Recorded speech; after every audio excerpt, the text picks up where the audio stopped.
Olá, boa noite. Eu sou o professor Rosemiro, filósofo clínico, e na noite de hoje a ideia é falarmos sobre comunicação. Comunicação intrapessoal e comunicação interpessoal. Vamos começar com um pequeno recorte histórico. A filosofia, desde muito, ela se preocupa com o sujeito humano.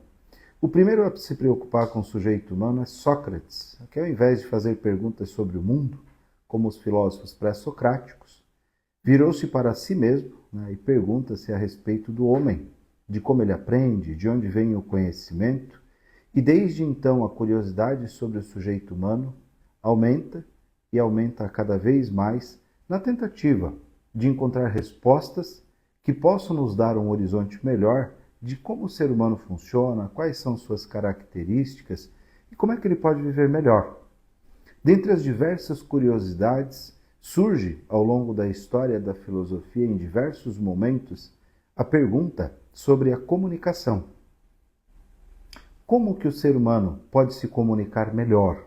Como que o ser humano pode, de certa forma, se fazer entender e também entender-se a si mesmo de maneira tal que ele consiga construir uma trajetória de vida mais feliz, que é o que boa parte das pessoas pelo menos deseja. Outros apenas para bom entendimento ou construção de um discurso interno que promova a melhoria existencial. Dentre os mais diversos filósofos que trataram o assunto, nós podemos falar sobre Wittgenstein, Saussure, nós podemos falar também sobre Martin Heidegger, Noam Chomsky, John Austin, Quine e Davidson. Entre esses vários autores, cada um deles com sua abordagem, cada um deles do seu jeito, trouxe uma perspectiva diferente de como nós usamos a linguagem e de como nós podemos melhorar o uso da linguagem. O primeiro grande desafio que esses filósofos encontram é o fato de que nem todos falam o mesmo idioma. Então, muitas vezes, o grande desafio se dá na tradução. Ou seja, quando eu falo em um idioma e procuro falar as mesmas coisas em outro idioma, eu perco muito daquilo que eu dizia, tendo em vista que em outro idioma, não só as palavras, mas a própria construção linguística precisam de outras formas, precisam de outras características para que traduzam e transpunham a informação de um idioma para outro. Esse desafio não diminui quando nós falamos de conversar com outra pessoa num mesmo idioma. Uma vez que, ao transmitir uma mensagem, eu tenho diversas formas de transmiti-la. Eu posso transmitir uma mensagem falando, por exemplo. Eu posso transmitir uma mensagem escrevendo. Eu posso transmitir uma mensagem pintando. Ou seja, existem diversas formas de transmitir uma mesma mensagem. Isso também é um elemento que dificulta a compreensão, uma vez que o uso do dado semiótico carrega consigo diversos elementos. E esses elementos, ao transporem do meu ser para o outro esta barreira, pode ganhar diversos outros significados.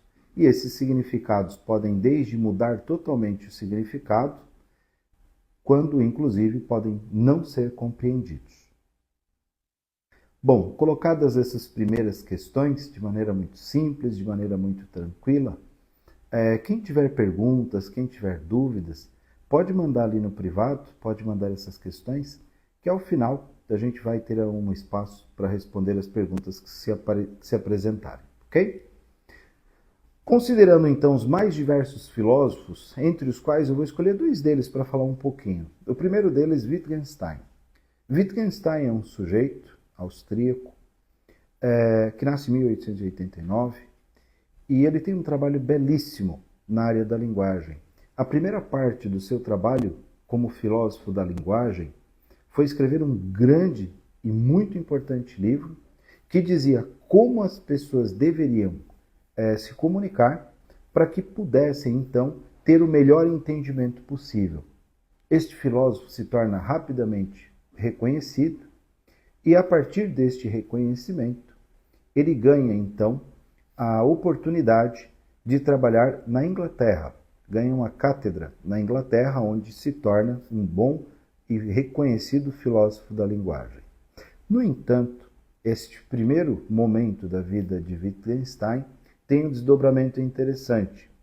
Quando Wittgenstein sugeriu como as pessoas deveriam se comunicar para serem assertivas e para comunicarem-se de forma compreensiva umas com as outras, ele acabou criando regras anteriores à comunicação. E ele se deu conta, ao longo dos seus anos de aula, que, na verdade, a sua teoria tinha um erro. E quando ele descobriu isso, abandonou a cátedra, saiu então da universidade e foi se dedicar a atividades outras, entre as quais a jardinagem e ao serviço em uma escola secundária.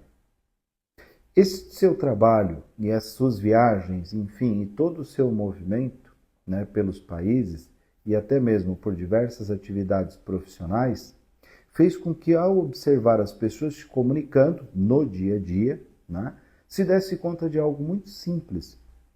O significado das palavras, ele não estava atrelado a regras anteriores à comunicação, mas pelo contrário, toda a compreensão da comunicação se dá com bases em regras estabelecidas entre aqueles que se comunicam.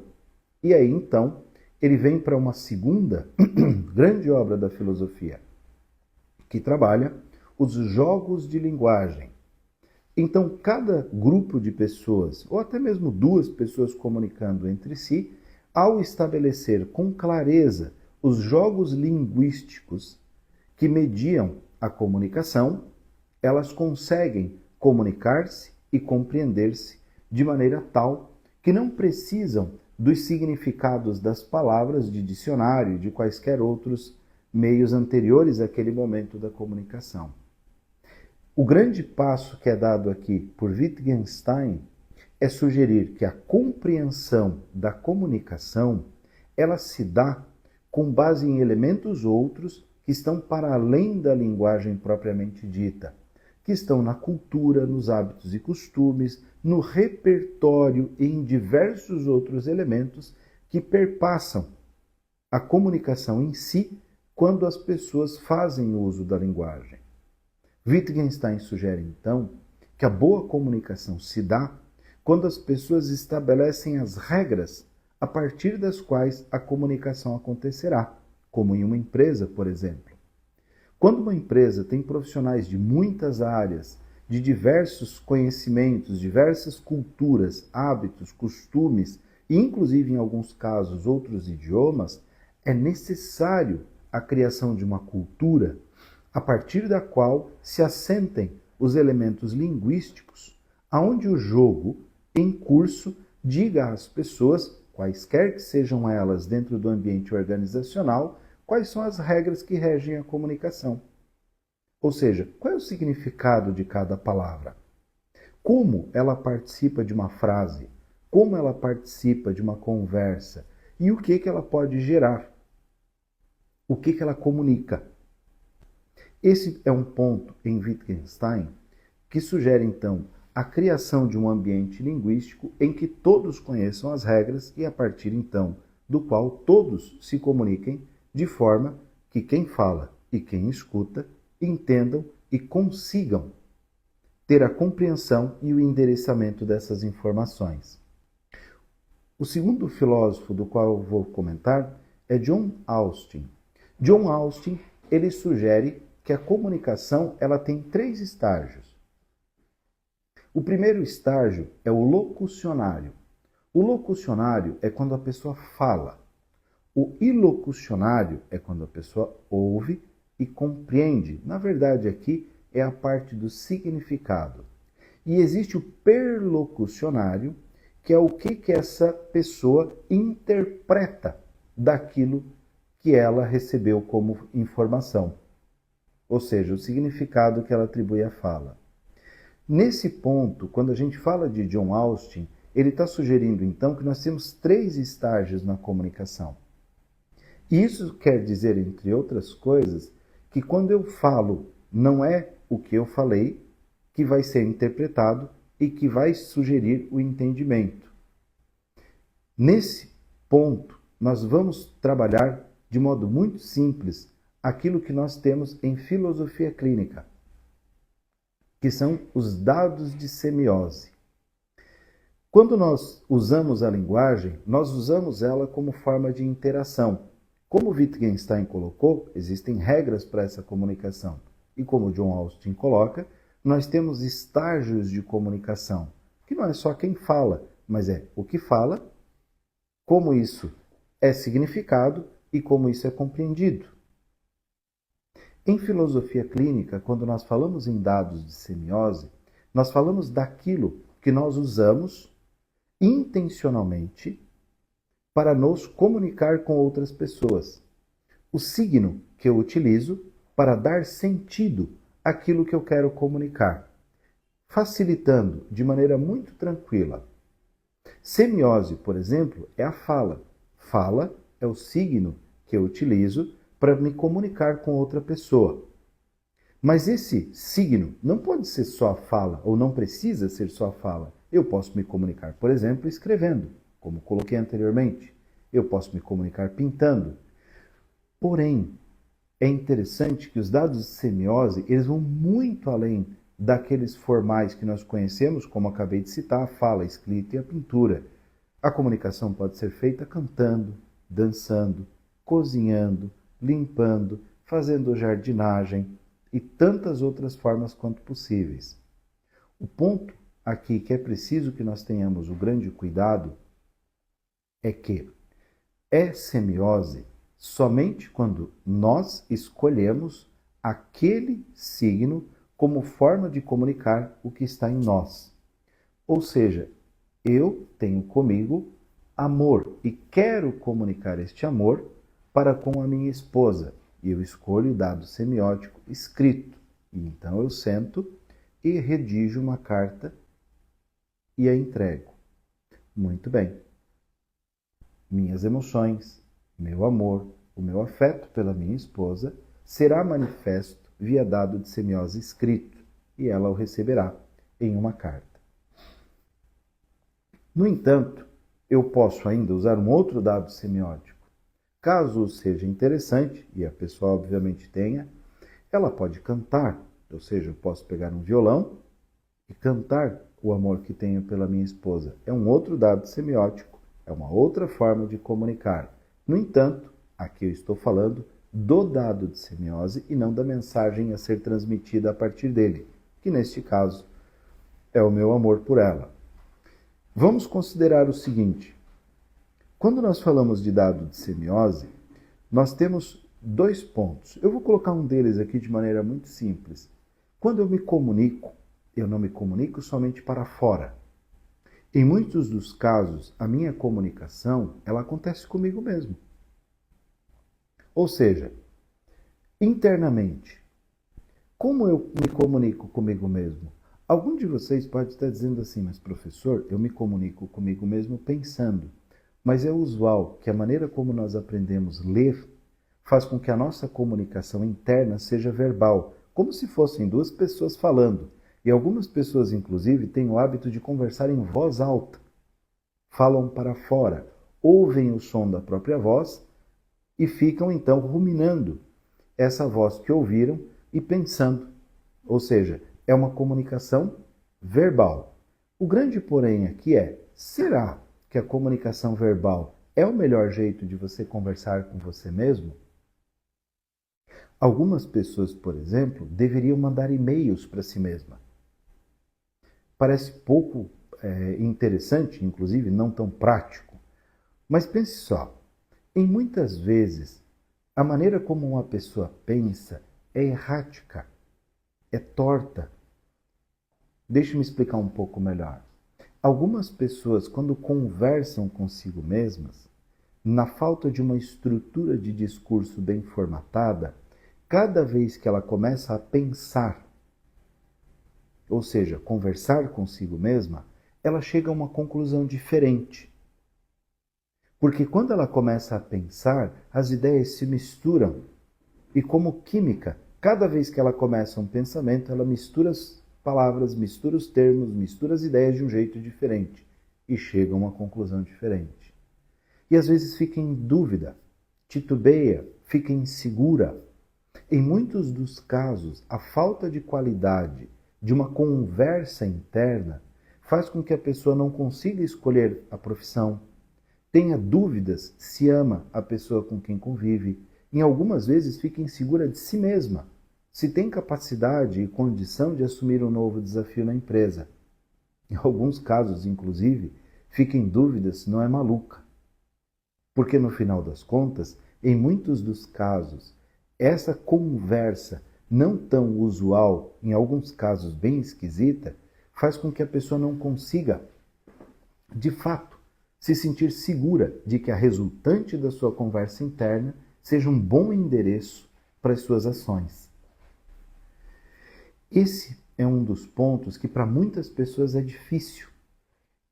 Por um outro ponto ainda, será que os significados atribuídos às palavras, de fato, são os significados adequados? Deixe-me explicar melhor isso.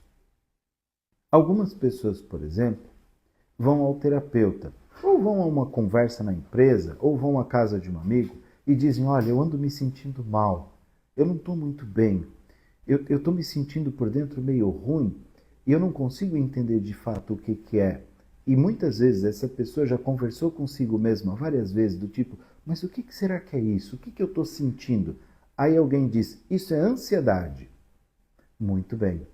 Agora a pessoa pegou algo que ela sente, algo que ela vive, algo que a ela mesma é fruto do seu dia a dia e atribuiu o significado de ansiedade. Será mesmo que é ansiedade? E aí ela começa a conversar consigo e ela começa a dizer: pois é, mas eu ando muito ansiosa. Eu ando muito acelerada, né? E essa minha velocidade, essa minha ansiedade não é legal. Pois bem, muitas vezes essa conversa interna, ela está totalmente errada por conta do uso de um significado que é dado de fora para dentro. Às vezes não é ansiedade, é angústia. Atendi um caso há um tempo atrás de uma pessoa que chegou ao consultório dizendo: doutor, eu estou ansioso. Eu estou ansioso e parece que para mim as coisas vão dar errado a qualquer momento, eu não sei o que vai acontecer. Vejam, a pessoa falava de ansiedade e ao mesmo tempo a descrição do que ela sentia era uma descrição que sugere angústia. E ela estava tentando tratar uma ansiedade internamente, conversando consigo mesma, quando deveria estar trabalhando angústia. Uma vez que nós assentamos corretamente o termo, as próprias ferramentas internas das quais a pessoa dispunha rapidamente diluíram o assunto. Ficou muito mais fácil de trabalhar e a própria pessoa se resolveu com alguma tranquilidade. Então, muitas vezes, as nossas conversas internas, elas estão erradas porque nós escolhemos o dado semiótico incorreto. Ou seja, nós conversamos com nós mesmos falando, quando deveríamos conversar escrevendo. Existem outras pessoas ainda que são muito interessantes e elas não se aproveitam disso. Na verdade, poderiam fazer isso e às vezes encontram também a pessoa errada. Como assim? Algumas pessoas, quando querem conversar consigo mesmas, elas precisam de outras pessoas. Existem pessoas que vêm para o consultório, para a terapia filosófico-clínica, que na verdade o que elas querem é falar consigo mesmas. Elas só precisam de um interlocutor, alguém que fique em silêncio, a escute, e ela, tranquilamente, ao fazer a sua conversa, ao discorrer sobre o assunto que trouxeram para o consultório, ouvem o som da própria voz, fazem um movimento dialético, contrapunham as próprias ideias e construam a síntese e cheguem às suas conclusões. Ao filósofo nada mais cabe do que ficar quieto e, quiçá, fazer intervenções poucas, pontuais, que não distorçam a fala e enderecem corretamente a construção da síntese. Então, muitas vezes, para muitas pessoas, uma conversa interna se dará de muito boa qualidade quando tiverem um interlocutor que saiba ouvir e fazer silêncio. Para estas pessoas, uma boa conversa se faz, em muitos casos, com um bom vinho, com uma boa cerveja e, obviamente, com uma boa companhia. Outras pessoas ainda, para citar um último exemplo deste caso, conseguem conversar muito bem consigo mesmas quando pegam um bom livro. Quando pegam um bom autor, leem o livro e, enquanto leem, têm um diálogo fortíssimo consigo mesmas. Uma vez que, ao ler, elas estão internamente trazendo elementos seus, expondo esses elementos e criticando essas coisas, essas questões, esses elementos internos. E esse processo de crescimento, esse processo de evolução, naturalmente se dará. Pois bem, dito isso, de uma conversa interna, lembrando que aqui é uma live, é um café filosófico, nós não vamos nos estender muito, teríamos ainda outras tantas oportunidades, outras tantas formas de conversar consigo mesmo, apenas ilustro aqui algumas. Digo agora de pessoas que conversam com outras pessoas. Ou seja, quando o meu diálogo se direciona a um sujeito, que não sou eu, que está fora de mim. Aqui, um bom ponto é quando eu penso o seguinte: quando eu converso com outra pessoa, o primeiro e mais difícil elemento é lembrar que eu não estou falando comigo mesmo. Lembrando que eu acabei de falar que, inclusive, às vezes comigo mesmo eu converso mal pra caramba. E aí imagina só, se comigo mesmo já é um bom desafio conversar e chegar a uma conclusão, imagina quando eu me comunico com outro, que está fora de mim, e não sou eu. Ao me comunicar com outra pessoa, o primeiro ponto que eu preciso pensar é: qual é o dado de semiose que eu vou utilizar para me comunicar com esta pessoa? Vamos lá, lembrando, dado de semiose é o que eu uso intencionalmente para me comunicar com outra pessoa. Então, quando eu digo de me comunicar com outra pessoa, eu digo o seguinte: eu quero me comunicar, repito como ilustrei anteriormente, com a minha esposa, falando do meu amor por ela. E eu então escolho escrever uma carta, ou seja, o meu dado de semiose é a escrita. Muito bem. Só que a minha esposa, que está lá do outro lado, tem como dado de semiose para receber a comunicação a audição. E eu escrevi uma carta lindíssima. Ela lê a carta, coloca em um canto qualquer e eu sequer tenho resposta. Ou tenho um. Que bom! Quando eu esperava um retumbante abraço, esperava um carinho, um afago, ou um retorno do tipo eu te amo e coisas do gênero. No entanto, ao escolher um dado de semiose que não encontra a acolhida no outro, não foi ela que errou. Fui eu que errei ao escolher um dado de semiose que a pessoa que está do outro lado não conseguirá ouvir. Ou seja, ela é surda para a escrita. De tal maneira que tudo o que eu escrevi, pouco efeito terá, se é que terá. Então, quando eu me comunico com outra pessoa, quando eu me movimento e eu quero colocar algo que está aqui em mim para o outro, é necessário que a escolha do dado de semiose seja feita tendo em vista qual é o dado de semiose que a pessoa tem para receber a informação. Alguém talvez esteja dizendo: mas professor, se a pessoa usa como dado de semiose a fala, então o dado de semiose para receber a comunicação também será a fala. Lê do engano.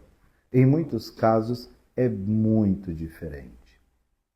Às vezes a pessoa aprendeu a falar, mas lá de onde ela veio, na família com quem ela foi criada, ela aprendeu a ouvir lendo. Ou ela pode ter aprendido a ouvir pelo exemplo, ou ela pode ainda ter aprendido a ouvir pela música.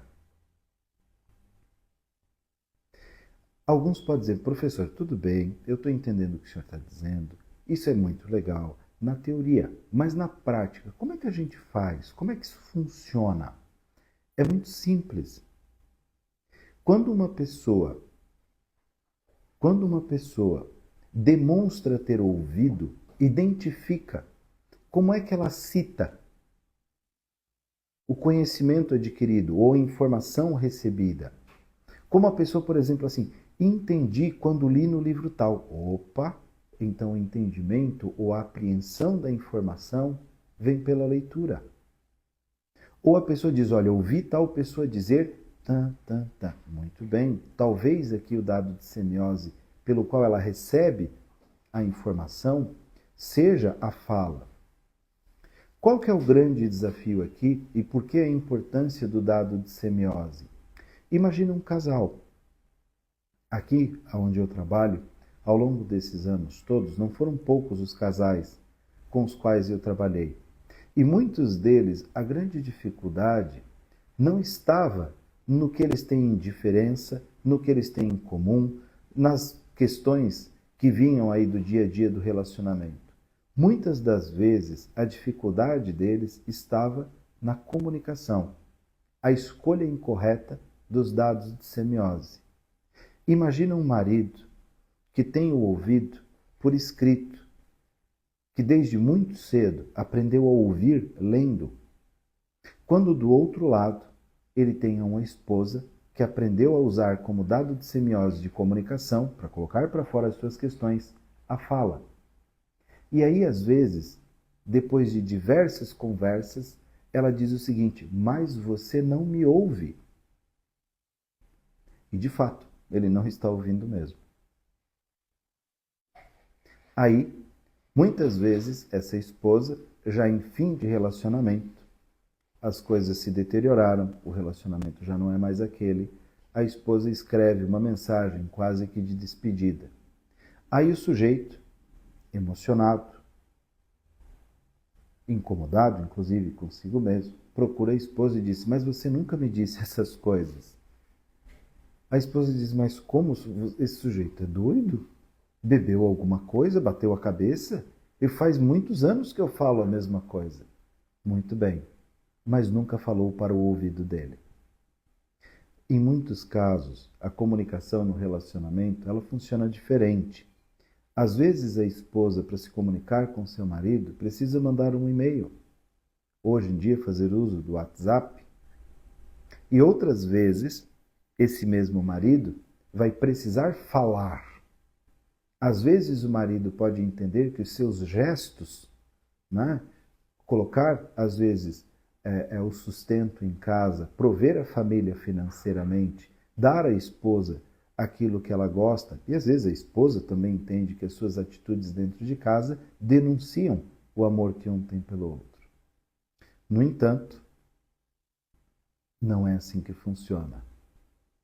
Em muitos dos casos, o que acontece é que tanto o marido quanto a esposa não encontraram o dado semiótico correto para se comunicar com seu parceiro, com a sua companheira, com a sua esposa, com seu esposo.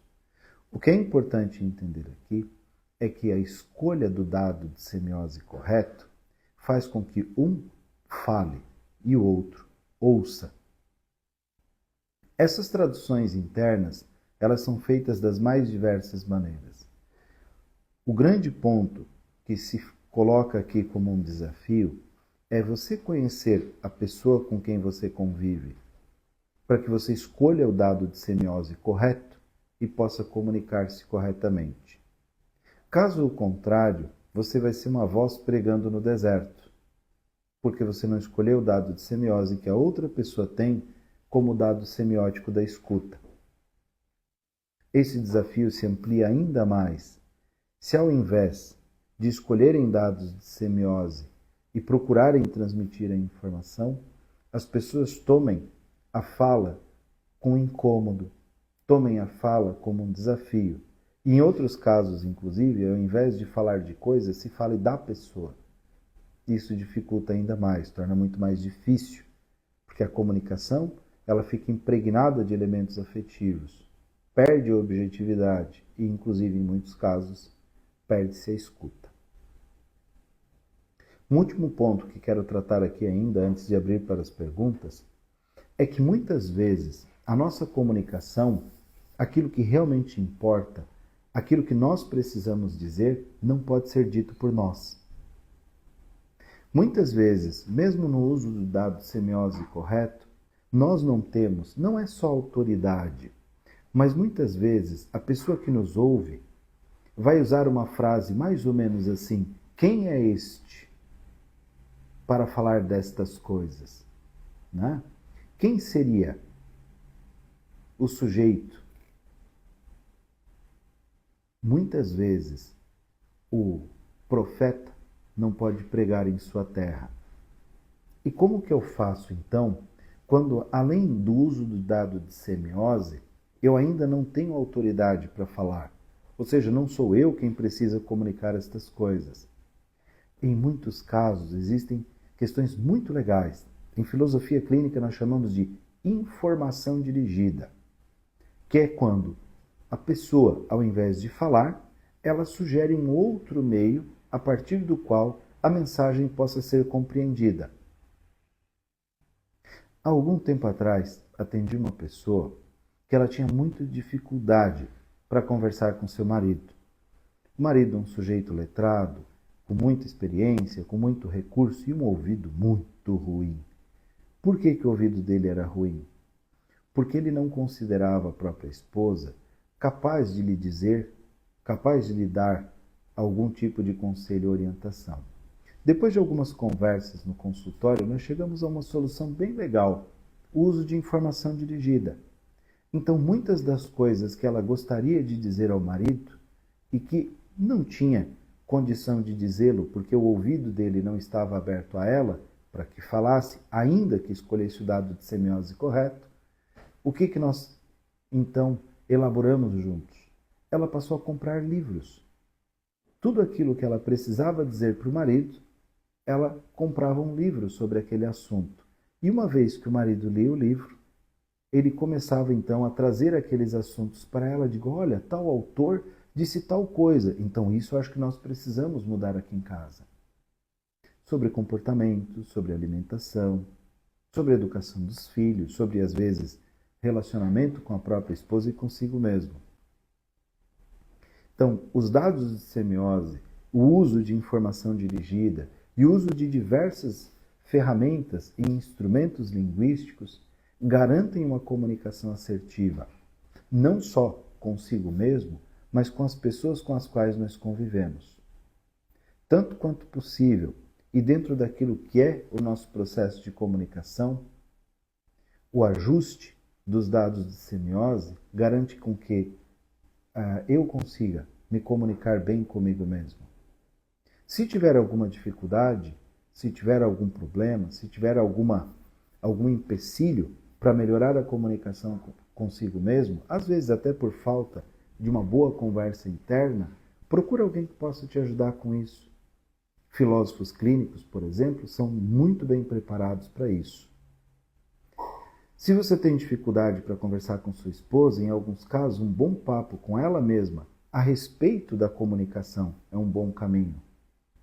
Lá na empresa, para aqueles que têm empresas, são empresários ou inclusive conduzem esse assunto dentro do ambiente organizacional, em muitos dos casos o papel do filósofo pode se ajudar na construção de uma comunicação eficiente, escolhendo os dados de semiose corretos, escolhendo os canais de comunicação adequados e, inclusive, construindo os foros adequados de comunicação. Se você, como líder, tem essas dificuldades, o filósofo pode ajudar. Em outros casos, não há dificuldade nenhuma. O que falta é a pessoa perceber que o grande problema, a grande dificuldade no ambiente organizacional é a comunicação. E então construir, a partir do entendimento dos dados semióticos adequados, qual é o caminho para que as pessoas possam compreenderem-se umas às outras e olhar mais tranquilamente para os objetivos do negócio. Muito bem. Fica por aqui a parte expositiva. Eu vou ver aqui se tem alguma pergunta e conforme as perguntas surgirem aqui, a gente pode fazer aí algum diálogo com os que estão presentes.